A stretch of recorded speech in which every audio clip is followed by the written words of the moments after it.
Malawi is on the verge of a bright future. We are healthier than ever before, with improved child survival. Our economy is expanding, and our GDP is increasing. We are better educated, with more and more children attending school.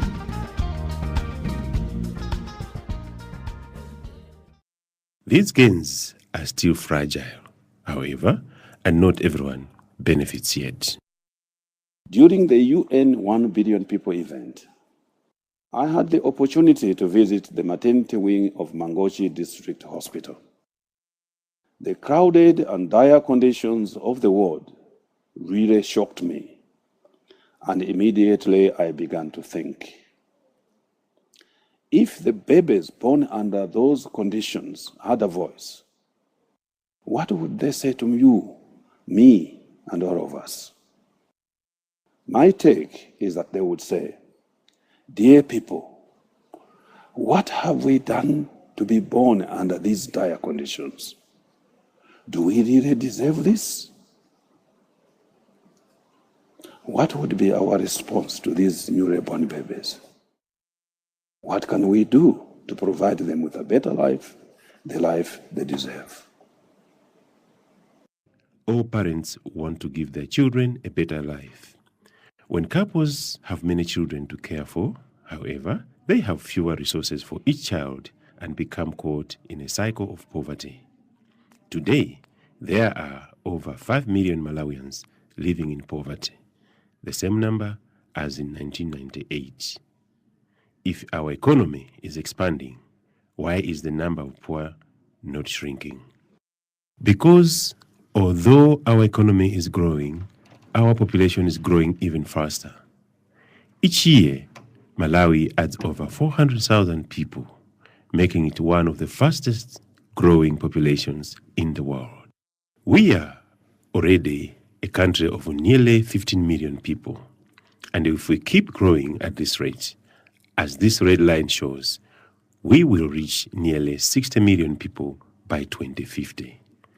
That is 4 times our current size in just 40 years. Keeping up with this growth will indeed be a challenge. This rapid population growth means that there will be even more people in need of social services. That means more schools and more expanded health care. These are services that the government is going to have to provide. All of this will put even greater strain on the government's budget, which could crowd out other spending and investments. Ultimately, this could mean slower economic growth for the country, with fewer available jobs and opportunities. What does this rapid population growth look like on the ground? Let's turn to our Google Earth satellite map for a look. Here we are, looking down on the whole of Africa. As we zoom down over Malawi, we can see the lake on the right-hand side of the screen. Arriving at an aerial view of Lilongwe, we can see how far the city has spread to accommodate its many residents. Many of you have to wrestle with the daily commute into work, so you know the effects of this density firsthand. We can see the effects of rapid urbanization even more dramatically in Ndirande, on the outskirts of Blantyre. Here, as more and more people move into the city, conditions become more and more crowded. This results in shortages of adequate housing and in greater demand for services like water and sanitation. Demand that the government will need to meet. Cities are not the only places experiencing population growth. Rural areas that have been hit hard by the effects of climate change and other environmental issues are also growing. This means that the problem of land shortage, already a serious issue in our country, will only get worse. Farmers desperate for land have begun to move up hillsides and onto other marginal lands, even as intensified cultivation means that soil productivity has decreased. Smallholding farmers, who make up to 80% of the agricultural sector, are already struggling to support their families on their limited land, and as farmers subdivide their holdings among their children, farms will likely get smaller still. 84% of Malawi's population is dependent on agriculture for their livelihood. But while the size of our population is growing larger every year, the size of our land is not. It is difficult to be good stewards of our country's land and its resources when faced with such demand. Agriculture is not the only sector facing problems as a result of rapid population growth. High rates of population growth have far-reaching implications on the social and economic development of a country. These problems are not inevitable. History shows that when countries are able to manage their populations, there is less pressure on national resources and more opportunities for investment that will push the economy forward. Here, we have a trend graph where we can look at changes and trends over time. We are going to focus on the relationship between the average number of children per woman and gross national income. On the left axis, we have the average number of births per woman, which we call the total fertility rate, and it goes from 0 up to about 8 children per woman. On the bottom axis, we have the gross national income per person, or the GNI, going from $0 to over $40,000. This is in US dollars, and it is standardized for what a dollar can buy today. GNI may be higher than the GDP because it also accounts for income received from outside the country. Each bubble on the graph represents a country, and the color of each bubble indicates the region. Starting with the red, we have East Asia and the Pacific. Orange is Central Asia and Europe. Many of these countries are clustered at the bottom right, with few children per woman and high gross national income per person. Yellow is for North and South America. Green is the Middle East and North Africa. The light blue is for South Asia, and the dark blue is for Sub-Saharan Africa. These countries are clustered towards the back, with high levels of fertility and lower levels of income. The size of each bubble represents the population size of that country. So the bigger bubbles have bigger populations. This is what the world looked like in 1980. When we play this graph forward, we can see what has happened since 1980.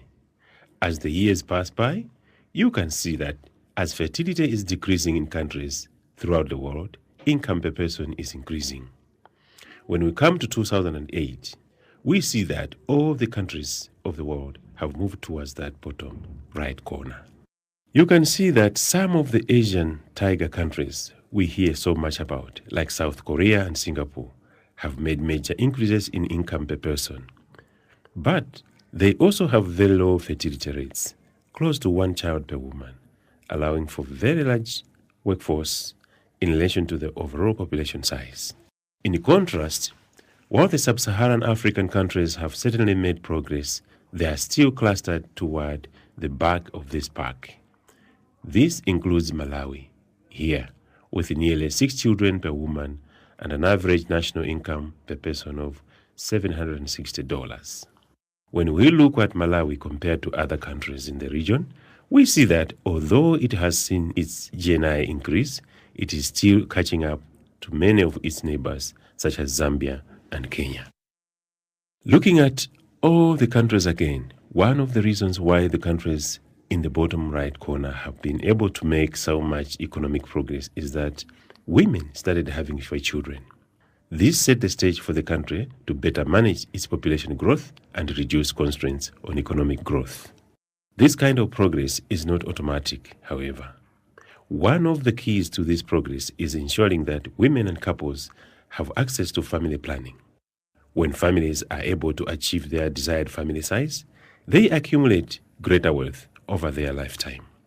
This allows them to contribute more to the economy and invest in the development of the country.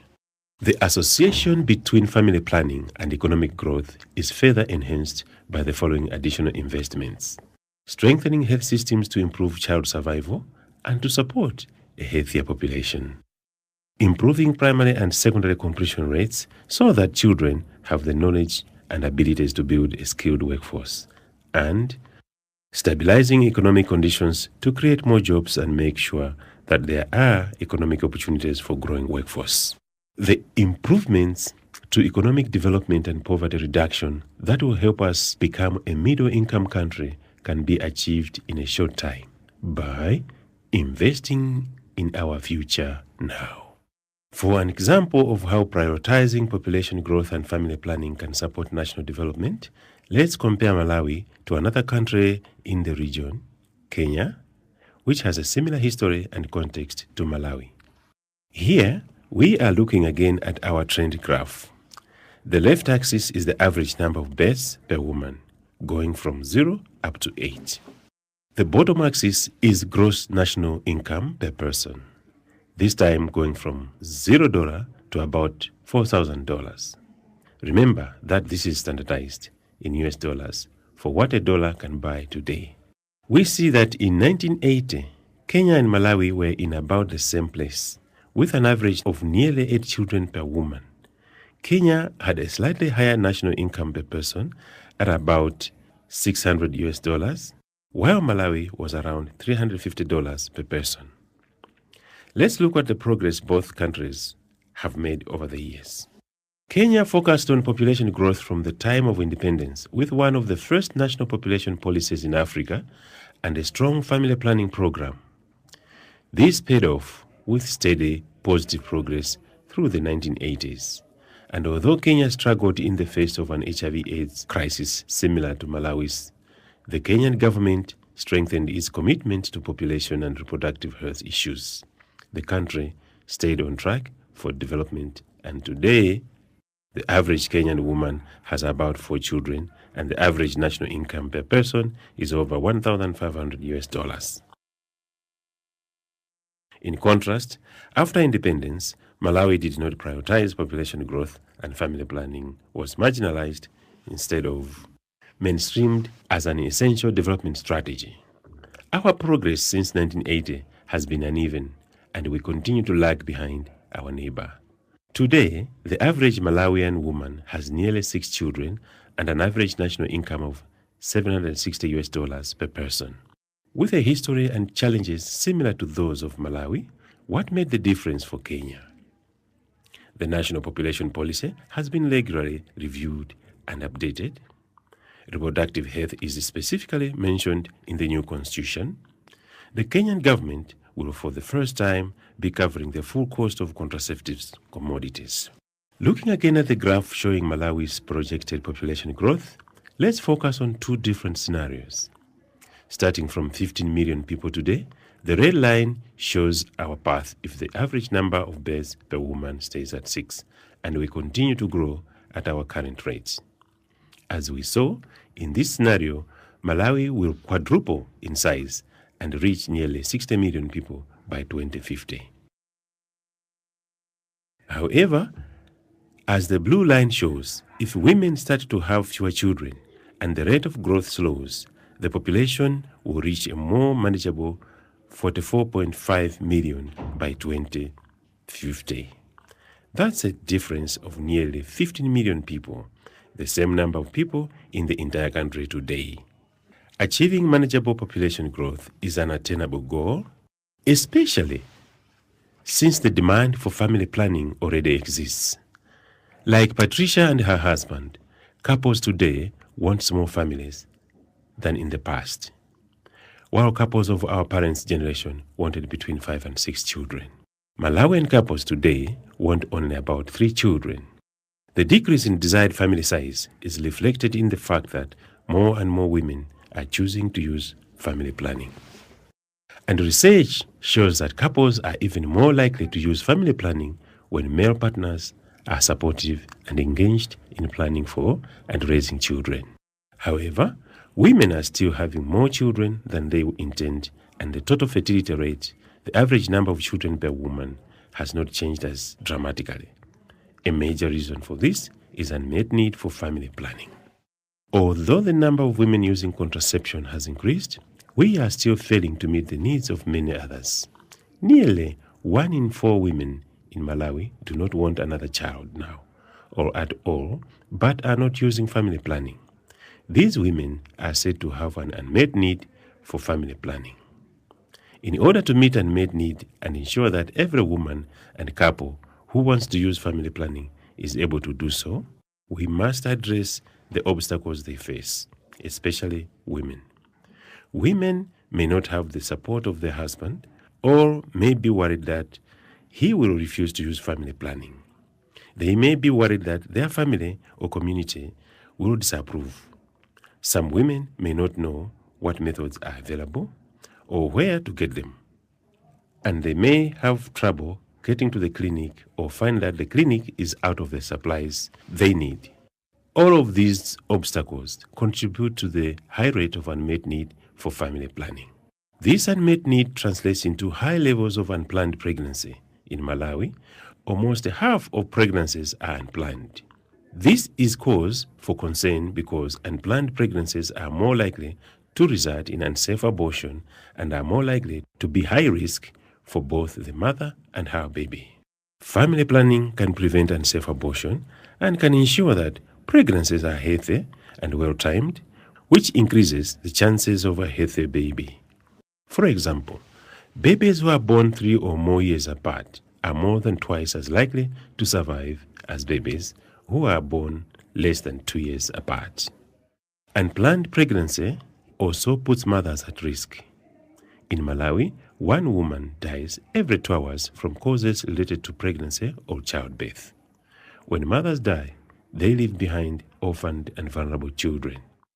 Moreover, those deaths represent only the tip of the iceberg, because for every 1 woman who dies from maternal causes, 20 to 30 women suffer short and long-term disabilities such as obstetric fistula, anemia, or infection. The most painful thing about these deaths is that they can be avoided. Giving birth should be a joyous occasion, not a cause of grief. If the unmet need for family planning in Malawi were met by the year 2020, nearly 7,000 maternal deaths would be avoided.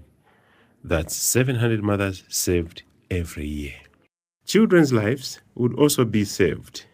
If the unmet need for family planning in Malawi were met by the year 2020, almost 354,000 child deaths would be prevented. That's over 20,000 a year. So, what would it cost to save those lives? It would actually save money overall. From 2012 to 2020, the additional family planning cost for meeting the unmet need would be about $74 million, about 13 billion Malawian kwacha.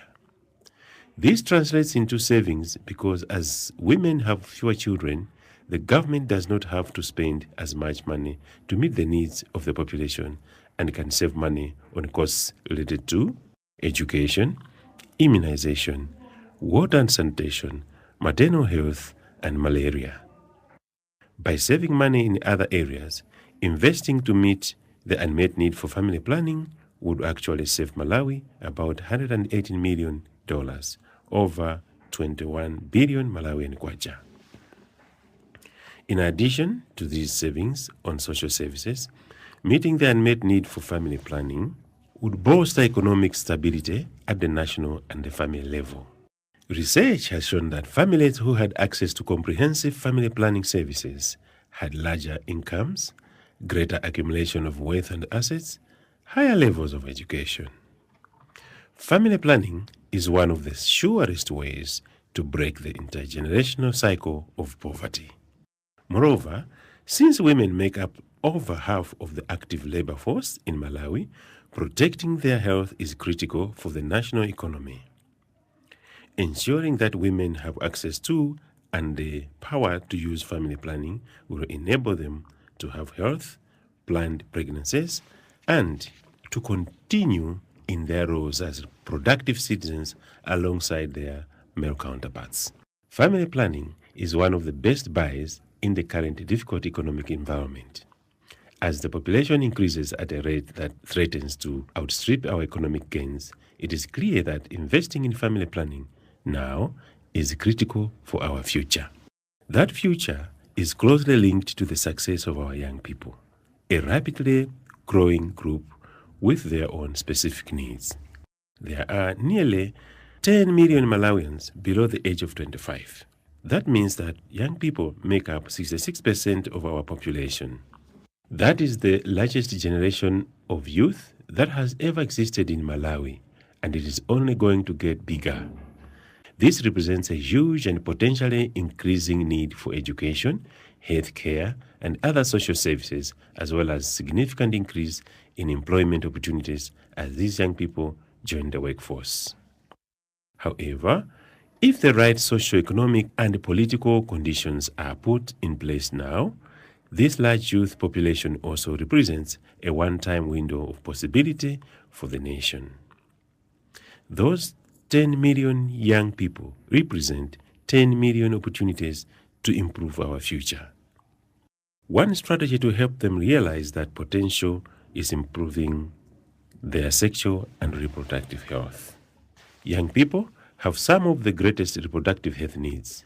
They are disproportionately affected by unplanned pregnancy, unsafe abortion, HIV, and other STIs, but they would also reap some of the greatest benefits. Research and evidence show that investing in their reproductive health not only improves young people's overall well-being and helps them reach their full potential, but produces positive outcomes across multiple sectors, improving maternal and infant health, reducing the spread of HIV and AIDS, supporting gender equality and healthy relationships, increasing education opportunities, especially for girls, building sustainable livelihoods for individuals and families, economic growth for the entire nation. When young people have sufficient knowledge of access to contraception, it can increase their opportunities throughout their lifetime. The benefits of investing in youth now stretch far into the future. Family planning is an investment to be made now for the future of the nation. It is an investment not just for women and men, but also for the girls and boys of today who will become the men and women of tomorrow. As we can see, when every individual and couple is able to choose the timing and spacing of each pregnancy, they can have the number of children they want and can care for. This can reduce the economic burden on poor families, and at the same time, women are healthier and better able to work outside the home and meet the needs of their families. Together, this leads to increased family resources. And with greater resources, families can invest more in health, food, and education for each child. Families can also invest in their own livelihoods and break the cycle of poverty. This positive change happens at the national level as well, since family planning can lead to more manageable population growth. When the pressure of rapid population growth is eased, the government can better provide social services such as education and healthcare, make investments in economic infrastructure and job growth, and can sustainably manage natural resources for future development. The result is increased economic productivity and growth for all of Malawi. Family planning is a key strategy for addressing rapid population growth and achieving poverty reduction and economic growth both at the family level and at the national level. So, what can be done now? With leadership from key policymakers, a broad range of stakeholders should join together to implement a strong national population policy and incorporate population growth and family planning across all relevant national policies. Allocate sufficient funding and resources for reproductive health, including contraceptive supplies. Encourage public support and understanding of the broad-based benefits of family planning through frequent statements and discussions. Expand opportunities and services for youth and involve youth in decision-making processes. The progress Malawi has made so far shows us that we can achieve even more. By recognizing the importance of population growth and taking action now, Malawi's leaders can keep the nation on the path to becoming a middle-income country.